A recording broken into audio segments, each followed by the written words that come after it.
Hello, and welcome to the Ascend Health Show. I'm your host, Nick Angelis. I'm from Ascend Health Center, and I'm here with Dr. Bigrigg from Aligned.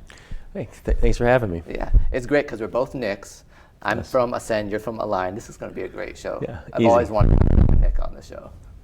Like, anytime anyone has my name, I'm immediately their best friend. Like, this is great. Your mom was so wise to give you this wonderful name. We must have so much in common. Exactly, smart parents.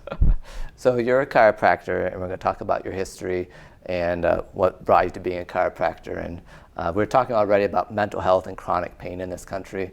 I mean, some of it, though, is that we're so saturated with media that it's just a really good story for people to tell. It is. I think all those things, mental health, physical stress, mental stress, chemical stress, kind of all play into the person's wellness, and they all play off of each other in a lot of ways. So. Right, and it's strange interactions too. Like I mentioned, well, maybe more people need a mental health service like what we provide at Ascend because they're always on their phones. And I was like, well, wait, they're hunched over on their phones, which brings them to chiropractic care. Exactly. We see a lot of patients, whether it's the job or a hobby they have, but in recent years, even more and more younger patients. So kids, phones, tablets, iPads. You have a busy parent, and it's easy to hand the kid an iPad for an hour, and they get into that. So right. Every parent's like, I'm not going to do that with my kid. Right. Take the tablet.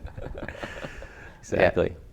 That's really fine, because you're right, and it's so strange the way that the physical and mental health interacts. So, definitely, there's a lot of studies actually on adolescent people with postural abnormalities, whether that's being a hunched over kyphosis or a scoliosis, and how that affects their mental health. And there's some back and forth even about different demographics, taller people who may be conscious of that, self-conscious of their height or self-conscious of different things, and then they start to stand in postures to kind of compensate for that, and how that then plays into their mental health and becomes kind of a circular cycle for them. Well, it's interesting because I would assume too, if children and adolescents are on their phones and being more sedentary, then they're not moving their bodies. Because I'm sure you see that with adults, that they come and they need a chiropractor because they're standing behind a desk all day or they have repetitive movements and they're not doing what kids normally do, which is crawl around everywhere. Right, definitely not out playing, out getting hurt. Like you had mentioned, safer physically maybe, but causing some unintended consequences. Right. Yeah, I mentioned before we rolled the cameras, there was a new study, I just read it this morning on CNN, that talked about the dangers of cell phone use. And one of the statistics was that boys aren't breaking their bones as often, which sounds great, but the point that the sociologist made was that it's not great. It means they're not taking any risks. They're just staying inside.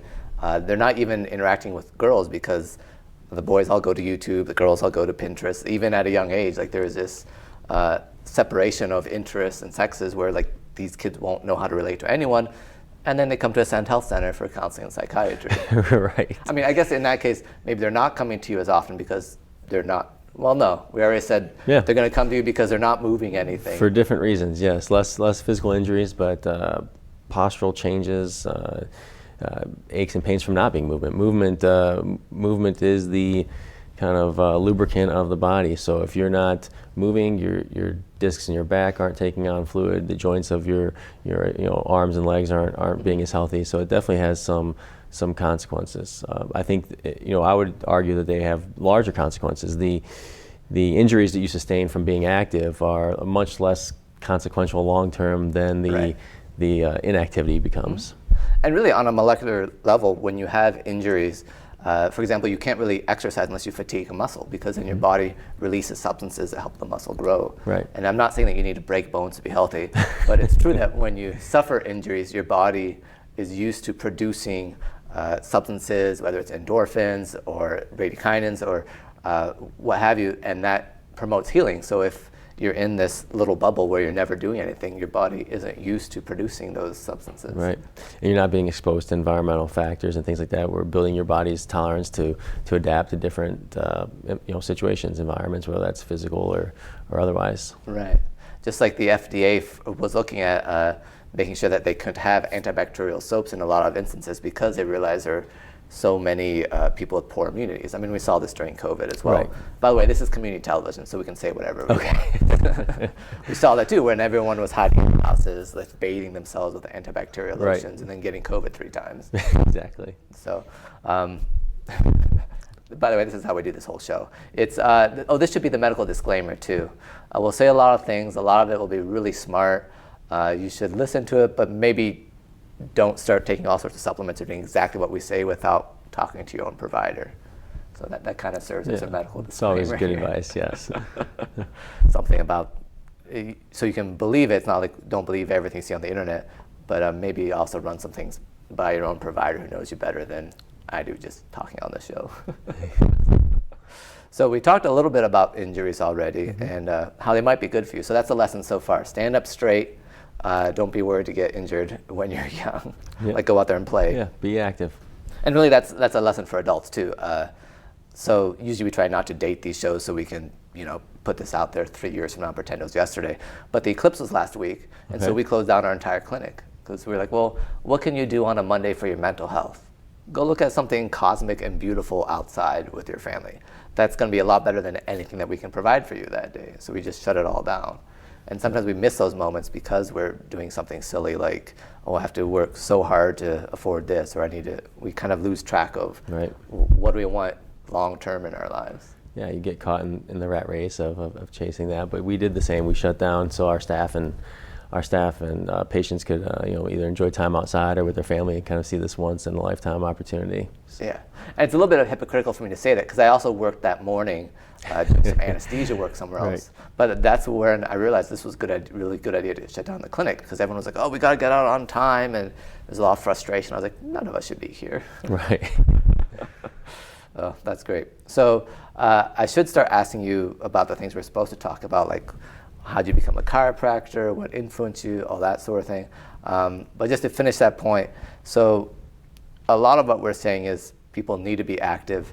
And the point I made about like thinking long term past, well, how do I feel right this moment? Can I withstand some discomfort?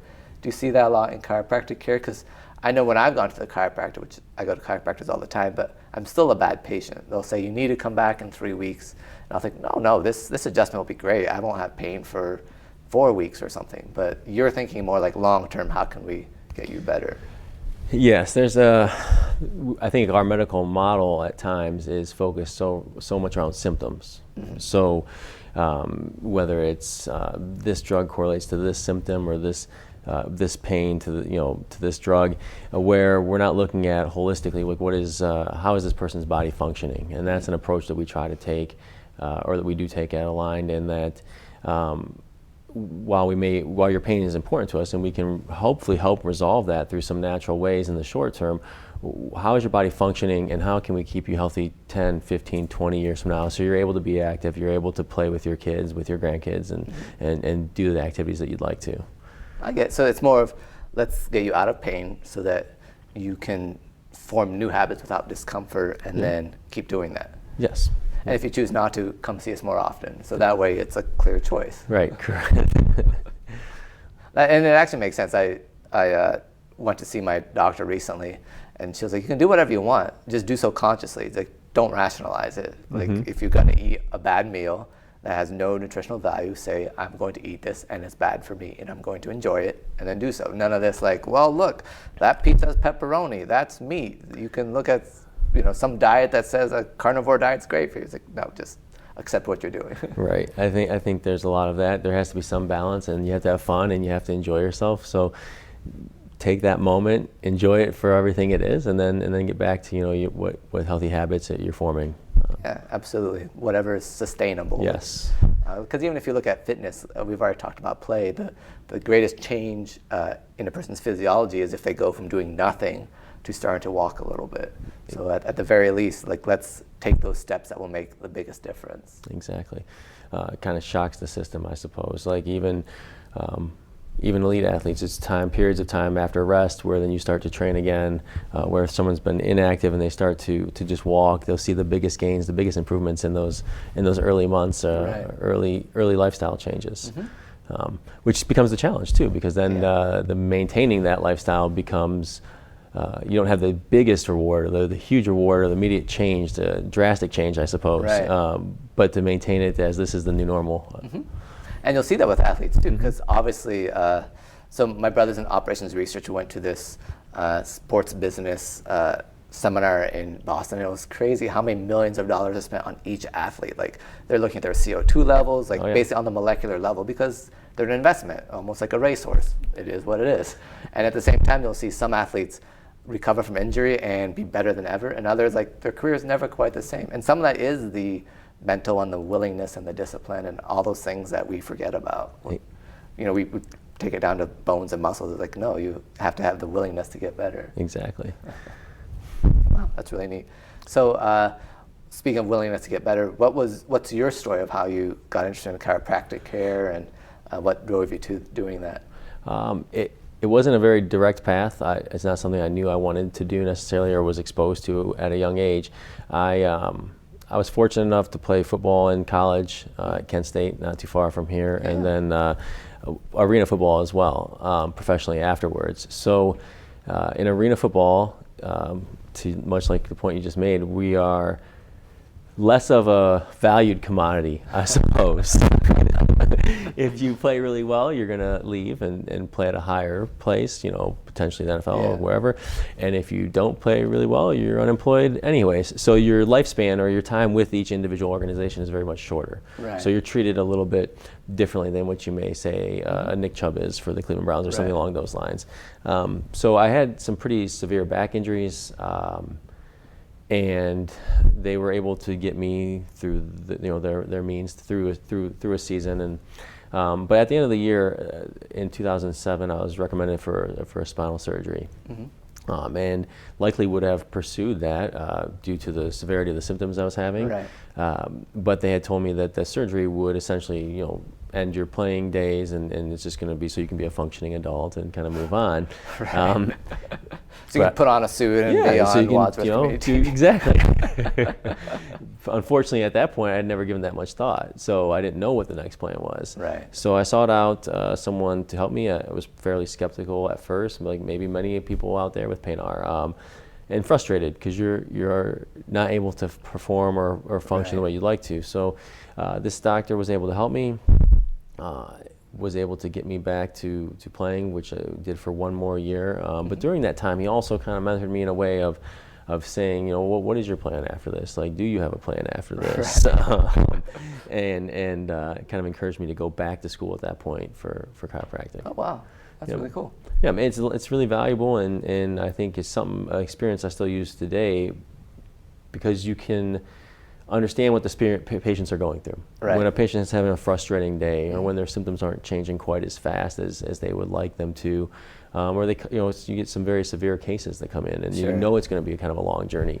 Being able to relate to the day-to-day experience that they have is helpful in getting them through that. Yeah, and you were saying too that there's rarely a quick fix.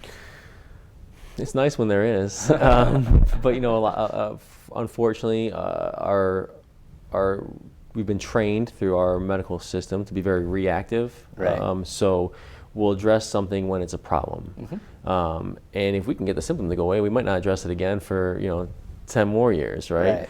But so a lot of times our patients will have chronic issues, chronic pains, degenerative arthritis that they've developed over the course of a lifetime, and we're very successful at treating that. But it's not an overnight fix or a pill or a medication, right? So relatively, I think it's pretty fast, but let's say, for example, a patient needed to be treated for a couple months, 2-3 months, something like that. That might not be perceived as a quick fix when Advil or a pain medication is much faster. But if you look at it in the perspective of you took 40 years to do this to yourself, and we can correct it together in about 3 months, it's really not that long. So it's kind of a matter of perspective. But yeah, there are days where, especially when you're not feeling well, if a patient's not feeling well, or if you're not feeling well, there's frustration, there's doubt, things that can creep in, and having that experience helps me relate to them and get them through that. Well, that makes sense. And also you could probably talk with the patient like, hey, this could be a quick fix. It might not be. Let's start the process and I'll keep letting you know. Because we see that a lot with the ketamine infusions, for example, at Ascend, where sometimes it's a quick fix. Right. Like your brain just changes and there you go. It's nice meeting you. See you later. We fixed you. And other times it's not. And so quickly, I mean, sometimes it's to the point where it's like, nope, don't give me any more of your money. You've gotten better. I don't feel it's worth it for you to invest more into this. You're at a good spot. Like, just take it. Exactly. Because that's something in our culture that we don't know how to do either. Like, when am I fixed? What does it mean to be fixed? Right. Am I normal? You know, because especially with what you see with pain, people are like, no, it doesn't hurt at all. Like when I go to the chiropractor, I'm like, nope, haven't had any pain. And then they'll start moving something like, oh, okay, I guess I wasn't 100% like I thought I was. So pain is often not a great indicator of how well your body's functioning. Fortunately, the type of work we do, chiropractic biophysics, we're able to quantify without.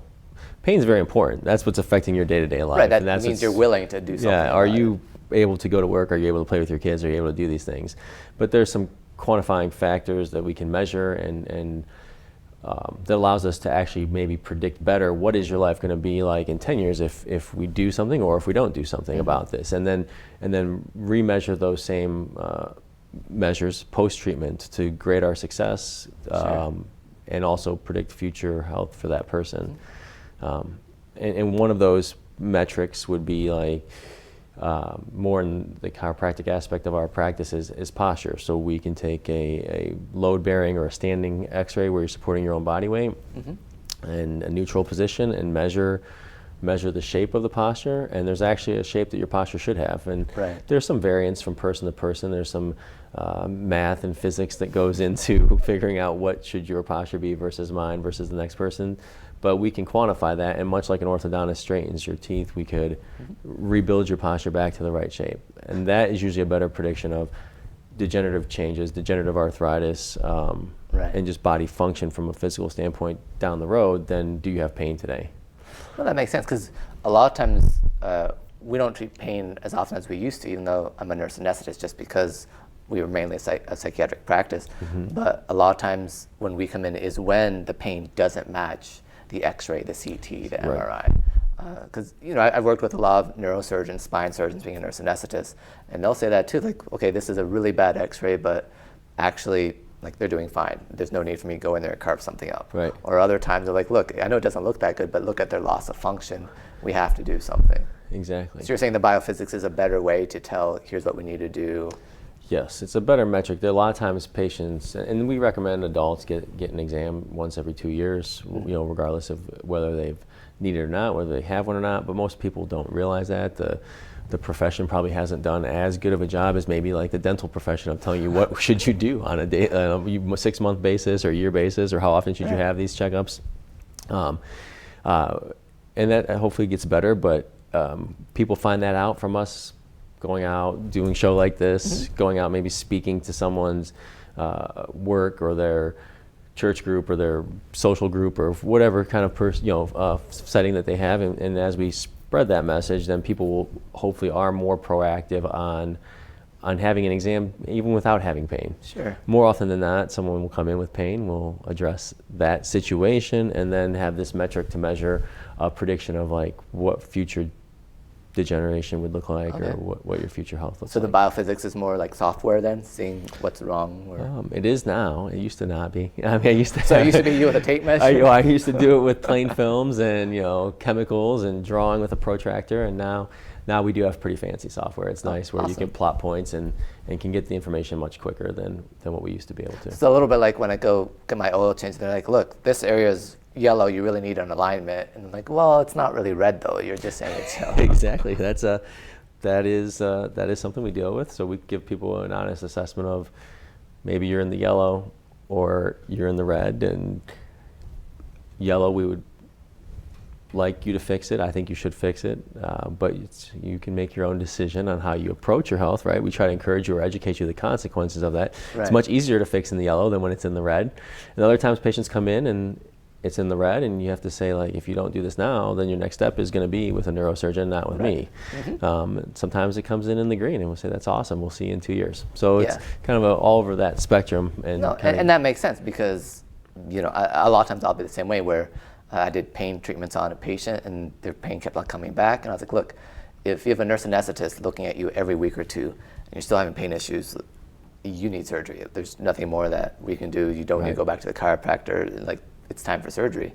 And so I think sometimes people need to know, like, what are my options? And I think you and I would be in agreement that it's really important to try the least risky options as much as you can, because surgery, you are trusting somebody. You might wake up and it's that quick fix we talked about. Although, obviously, seeing patients in rehab, it's easy for us to say we're not the ones, recovering from surgery or whatnot. It sounds like a quick fix in a lot of ways, and there are great surgeons out there, but even within the services offered within our clinic, we always try to start least invasive, and then progress from there. So. And do you often have the issue of like what you said with the biophysics, where you're in the green, like, no, I need to see you every week? Like, how do you handle those type of? If someone is in the green and their posture's within normal values, then what it is a prediction of essentially your body should act like a suspension bridge. So the way your spine is structured and shaped, it disperses force. If it disperses force appropriately, then all of your joints will age at relatively the same speed. Right. So if it's in the wrong shape, some areas are doing too much work and they're going to age faster. So if someone's in the green, they may come in occasionally to get adjusted or to do something like that, a massage, adjustment, kind of maintenance of their spine. Sure. Or maybe they had an acute thing where they tweaked it at the gym or at picking up their kid or at the grocery store or whatever. That is, they don't need to really see us all the time. A more intense treatment plan where we'd see the person multiple times, potentially a week or every other week or frequently, where we're trying to remold their spine, is definitely going to be someone who's, like you said, in the yellow. Their posture's not correct. We need to do something to get it back towards the green. And then, obviously the red is another situation where we're trying to help. But once it is fixed, it should be, you can obviously hurt yourself again. So, our staff always is conscious of me saying it's relatively permanent. It's not permanent because you can go fall down when you walk outside, but it should be stable in the sense of normal living conditions. It doesn't change. Yeah. Well, and the normal living conditions is important too, because a lot of times it's like, well, let's get you back so you have the quality of life that you did before, meaning that you can still do some of the things you did. So sometimes we'll even rehab a patient for deer hunting season so they can stand again in a tree stand until they get their buck or doe. Right. And then like, okay, I'm fine for a while.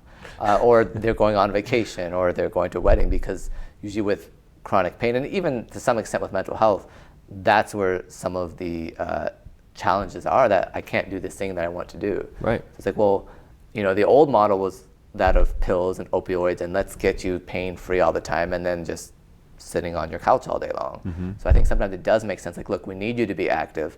Let's do some, in your case, let's do some adjustments so you can be active. In our parts, usually infusions or something.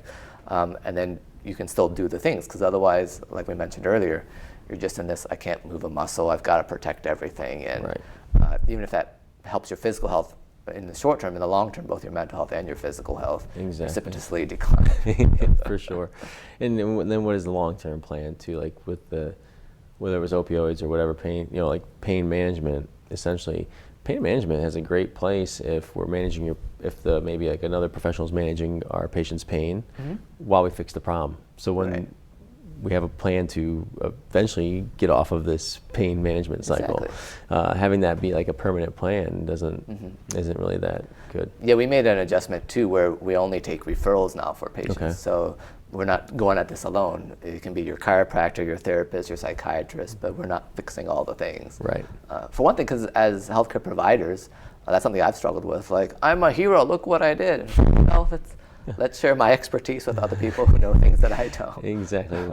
And communicating, that we do, I think we do a good job of that, and we kind of find providers that do the same, that can communicate about the patient so that they're getting the best possible care from all the eyes that are looking at them, and not kind of getting, sharing information, I think is important. Absolutely.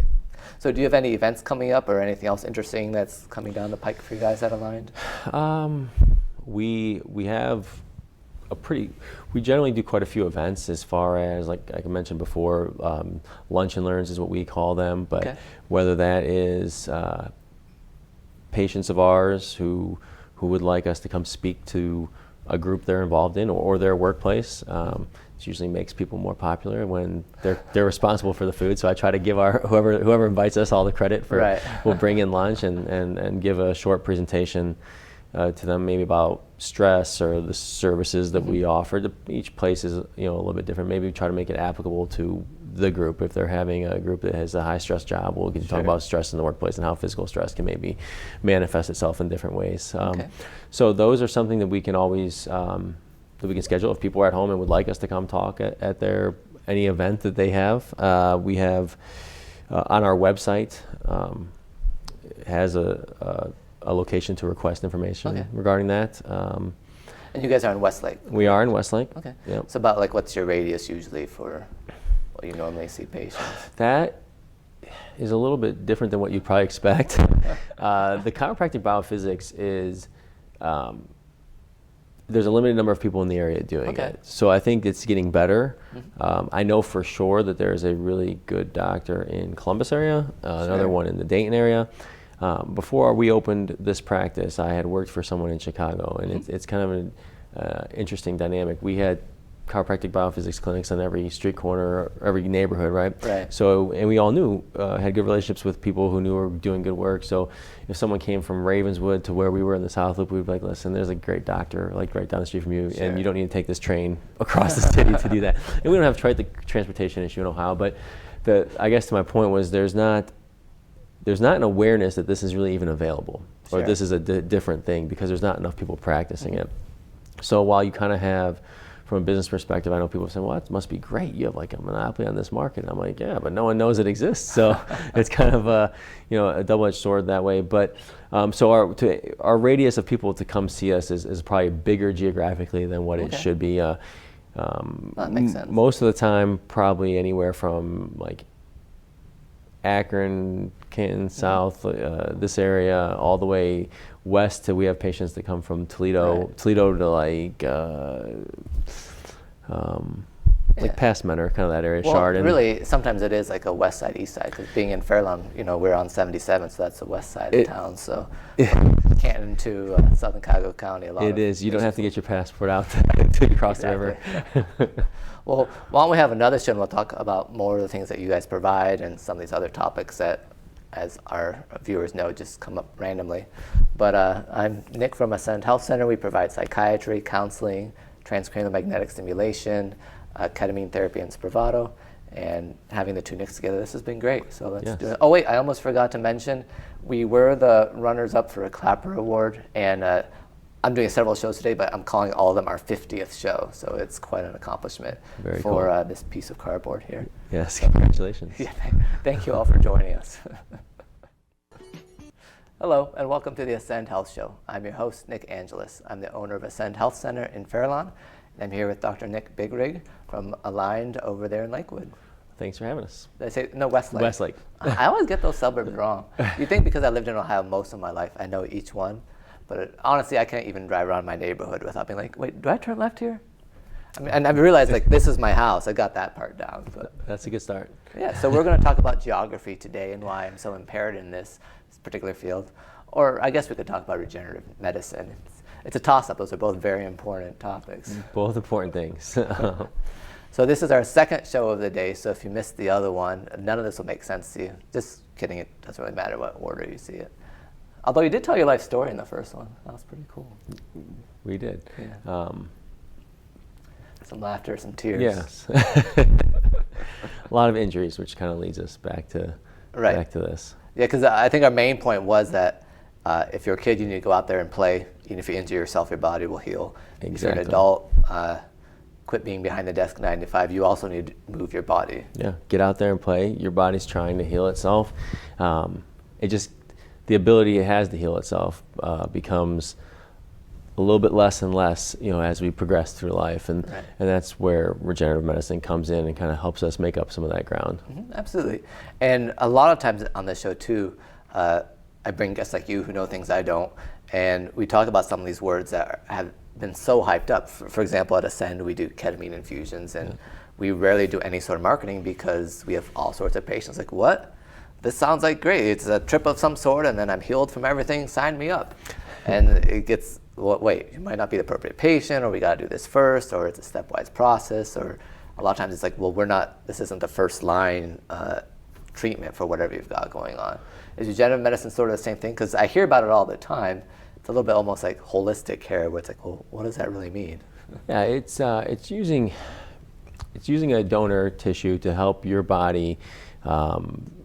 Your body's already trying to repair and repair parts of your body, especially parts of your body with less of a blood supply. So if it's an avascular cartilage where there's no blood supply to it, or parts of your body with a less quality blood supply, regenerative medicine kind of helps heal, cartilage damage, degenerative arthritis, ligament tears, muscle injuries even. Okay. And your body's already trying to do it. It just, as we age, the number of cells of this type of undifferentiated cell or regenerative type cell goes down. And in a way oversimplified statement, it's kind of why we stop growing and why we start aging. Right. There's a lot more detail and complicating factors to that, but it's an oversimplification of these number of cells decrease, and then our body kind of begins to break down. How fast that breaks down depends on a lot of things, our overall health, injuries, things like that. But regenerative medicine is an avenue that allows us to repair these things, or at least help your body repair these things. Right. In a more natural setting maybe than what traditional medicine had. Okay. Because we talked on our last show about how, and we didn't get into great detail of it, probably because you're more polite than I am, but the American model is that, oh, I have a problem, I go to the doctor, it gets fixed. I never address this problem again until it's unfixed, and then I go back. Yes. So because we take insurance at Ascend Health Center, so we know that's what the game is. You come in, we bill your insurance, we fix the thing, you leave. We didn't really fix the thing, so you come back, and then we bill your insurance again, then we fix the thing, and then you leave. Right. And so what we're all trying to do here as, I guess the experts here in Northeast Ohio is like, well, wait, it doesn't have to be this way. Like, let's have these sincere conversations with patients of what is our goal, what do we actually want to fix, what are we looking for, and make sure we're on the same page. Right. And our medical director is our overseeing prescribing doctor in this field. I handle a lot more of the rehab post the procedure. But in regenerative medicine, essentially the patient's evaluated for a damaged cartilage or degeneration, a damaged ligament, partial tears, things of that nature. And then there's some factors as far as how healthy is their joint, how healthy are they, how much, what is their expectation of the procedure, and giving them realistic expectations of that. But it seems to have been very valuable in a lot of settings, whether that's an athlete trying to come back and perform at the level they would like to, or whether it is someone who may not be healthy enough for knee replacement or a joint replacement surgery, right. Or an advanced age, but would like to stay in their own home and not go into assisted living. So I guess how you grade success in those two scenarios might be different, but important nonetheless in both to those people. And it's important because we've been talking at length now about how you can repair your body, but it is important to note that we're all dying. We're all degenerating.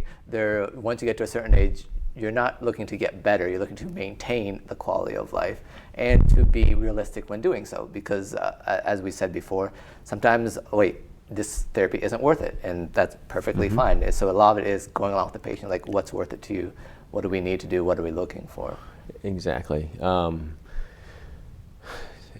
Setting realistic expectations for this type of treatment is very important. And having some of your own tissue for the regenerative donor tissue to work with is important as well. Right. I mean, there's certainly times where it's unfortunate, but you have to give people news of maybe the joint replacement is the correct procedure. So, but then they can also go into that joint replacement knowing it's time to do this. Yes. I do a lot of anesthesia for joint replacements, and the patients do better when they're like, you know what, I worked this knee to death. It's time to get a titanium one. It is what it is, and they're fine with it, as opposed to, well, I could have done this, or do I really need this? So that attitude of like, oh, I've exhausted reasonable options. It's time to do this. Yeah. Because you have to realize that this field, it's not something we can really use pills for. There were huge lawsuits years ago because one of the toenail fungus medicines was causing liver damage, because when you're trying to get medicine into a place that has poor blood flow, or when you're trying to heal a ligament, a joint, these are places where, the body will heal itself, it's not in a hurry about it at all. It's No. like, listen, our heart needs nutrients, our brain needs nutrients, ligaments, you're last place. Yes, exactly. We're going to keep you alive first, and we'll worry about you running later. Right. Ligaments are right up there with like nose hairs about how much the body cares about getting them better. If you are not getting any oxygen, maybe we'll give you a nutrient every third Thursday. Exactly. So this is a way to take donor tissue and kind of supercharge that process. And because we're so, hopefully as more and more people know that this is available, because we're so traditionally reactive, right? And it's not just reactive of like, now I have pain, I'm going to do it. It's now I have pain and I'm going to go to work for 10 more years and see how far I can push this pain. Or culturally, and there's some value in this. We're hard workers, so we're designed to get through the next job, the next task. If I can just get through this week of work, then I'll deal with it next Monday, and then I'll get through another week of work, and then before you know, you've done that for 10 years. But now that we know we have some of these tools available to us, hopefully it will encourage the public or people who may have like a less severe joint pain or a nagging joint pain to get an exam, address it sooner, and maybe figure out what my options are before I just wear it down to where it has to be a titanium or replacement. And then the question I have, and this is just because the majority reason for the show is to pick each other's brain, is where do you find that line where a patient's doing better and they can be more active, but they can also overextend themselves? Because I struggle with this all the time. We'll, for example, do a Spravato dose or a ketamine infusion, and then the patient says, I felt so good, my fatigue was gone, my pain was gone, I cleaned my whole house, now I'm as bad as I was before. Because you do need to be more active. Yes. For both physical and mental health, your brain needs to form new habits or it won't stick. I'm a firm believer in unless you do something different, it doesn't matter how we treat you, nothing will change long term. Right. But where do we find that line of, okay, you can do more activity, but let's not like take this to the brink? I think we've addressed that as we've run across that same issue. So we've done like, let's say a regenerative medicine injection to someone's knee joint, and as it heals and they're doing the rehab, they feel great. And then we've gone from not walking very much, minimal to avoid pain, to I went on a cruise and walked 10 miles a day and now my knee hurts. Or now my muscles are sore. Well, we haven't used them in a long time. So it's cool to see them do things, see patients do things they haven't been able to do in many, many years. But coming up with a good plan, I think, a good plan to rehab, and we do that. We rehab everyone post procedure, post injection. So we kind of monitor their activity levels, but sometimes they feel good and they don't listen, so they just go crazy. But I think having a good plan and good communication of how do we gradually increase your activity so that you can do it in a safe way and kind of not set yourself back. And maybe the same as like stretching, warm up, even though it may sound silly, like I'm just going to walk around the cruise ship. Like, no, you have not been active. Take a few steps, stretch those muscles. Maybe not take the excursion that involves climbing a mountain. For sure. Like for one example, because I'm gung-ho about let's get you back to the same quality of life. Right. So I treat a patient and then let them go snowboarding. Right. But it's like, well, you've been snowboarding many times. What would completely be inappropriate was like, oh, you want to try snowboarding now that you're better? Let's do it. Right, exactly. So at least have the muscle memory of something you've done before, as opposed to I'm going to take up rock climbing because now Dr. Nick fixed me. Right. That makes a lot of sense. So the other question about is, so we've talked a little bit about regenerative medicine, but stem cells were really a huge issue maybe like even a decade or two ago. So how does it use that technology and how has it changed since, because it's not, so what we're talking about regenerative medicine, it is at the forefront of medicine, but it's not quite as much of a buzzword as it was maybe 5 or 10 years ago. So what kind of advancements have they made, or is there any types of it that don't work? Because I know at one point there are a few different types of these technologies, and some of them didn't really pan out as well as they wanted them to. I think there's different technologies that are appropriate in different scenarios potentially, and some of them are still experimental as far as like they can take cells from your own body, from your adipose tissue or from your bone marrow. Are two examples, but generally our cells kind of get recycled and they age with us. So they're less viable for certain things as we get older. Now, leukemia treatment is a type of stem cell treatment, and you're finding adult bone marrow to adult bone marrow. There's some spinal cord injuries that are done with adipose or fat tissue, which makes sense because your nerves and your spinal cord are kind of covered in a sheath of fat, so those cells adapt good in those scenarios. That's not necessarily what we do in our clinic, but for joint repair and cartilage or ligament damage, a donor tissue is become the best technology. And is it tissue, or do they just like spin down platelets and Nope, plasma? this is a donor tissue from actually when a planned C-section is occurred, and the mother meets certain health requirements to qualify as a donor. Then they'll contact her and see if she was interested, and then the American Association Tissue Bank would be present because it's planned. They're not just hanging out at the hospital all day, so there's a scheduled time.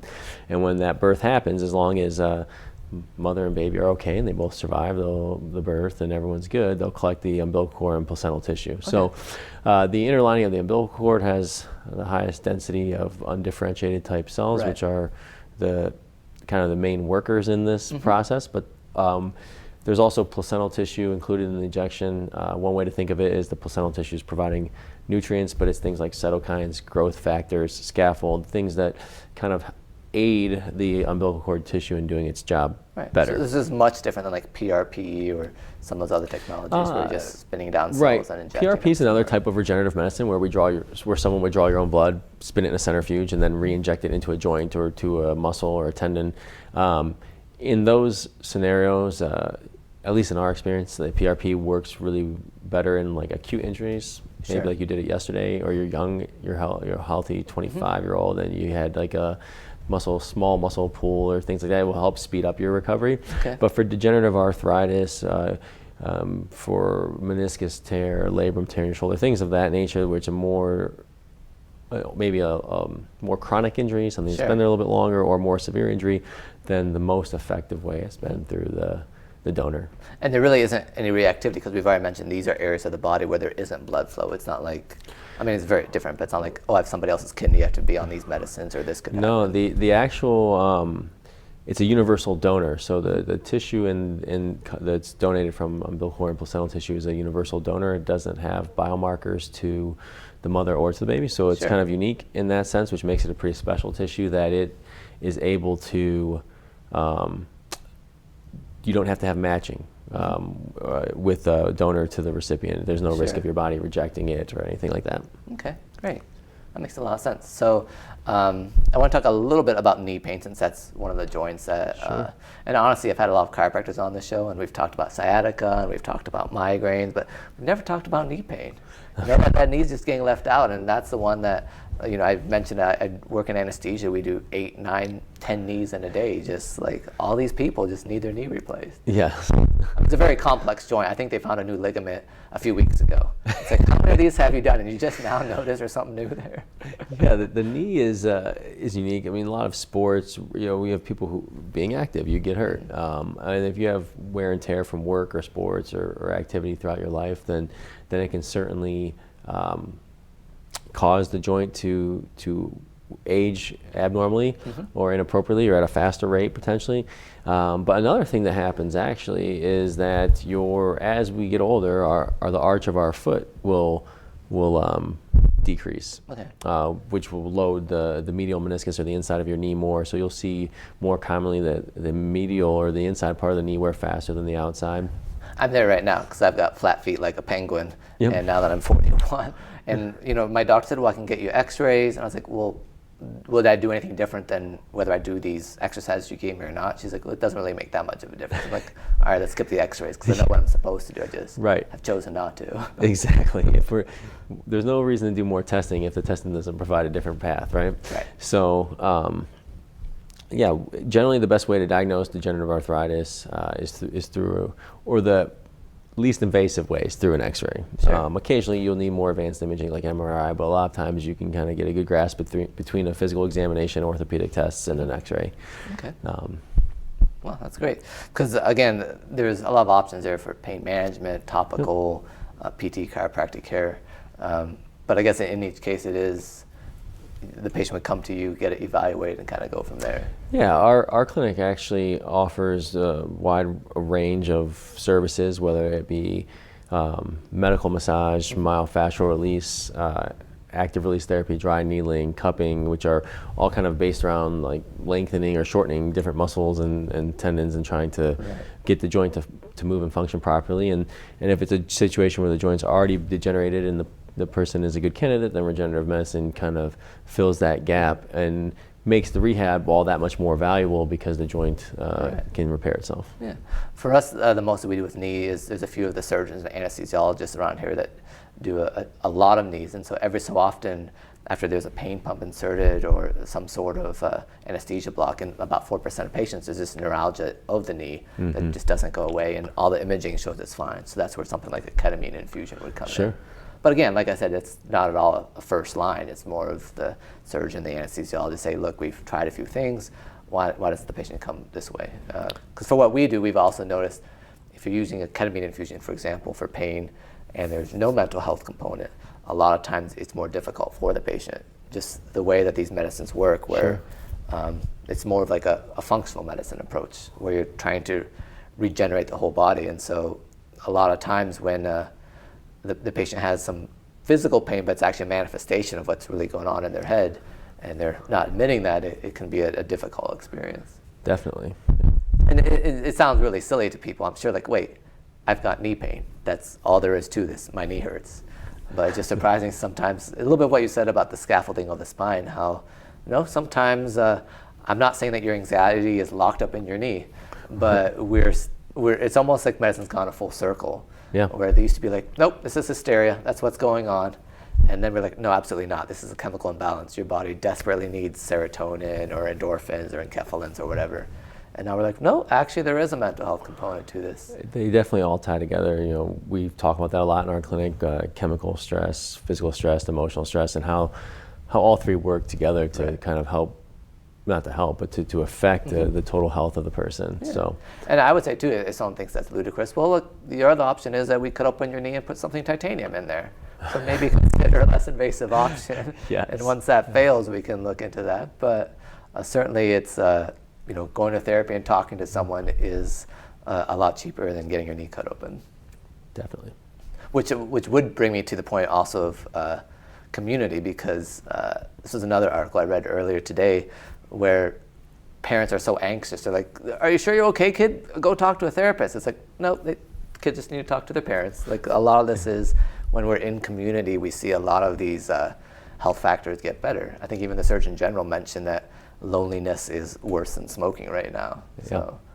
Yeah. And back to get outside and do stuff. Get outside and play. Find your peers and go, run around and not be glued to electronic devices is a big part of that, probably. Yeah, and I'm not above that either. Like, again, like I think I'm coaching a soccer team for the 5th time, and each time I try not to do it, like, oh, they'll find some other parent to do it, it'll be fine. But it is still the thing, like, as you stay active, as you stay in community and relationship with people, it's surprising what that does for your health. So, great. Well, I think we discussed all the things we want to talk about today. For sure. It was really great having you on the show. Thanks for having us. For our 50th show, which again, I'm saying all day long. So, so how, if people want to reach you or come to the clinic, what's the best way for them to do that? We can accept appointments online, so through our website. Okay. And also our phone number would be 440-385-7357. Either one of those ways is easy to reach out. There's always someone there to kind of answer any questions or help you make an appointment, or if you already are aware that you want one, you can easily make it online if that's more convenient. Great. And for us, it's at ascendhealthcenter.com. They can go to the website, fill out a form, and all of our contact information is always on these videos as well. So thanks for joining us today.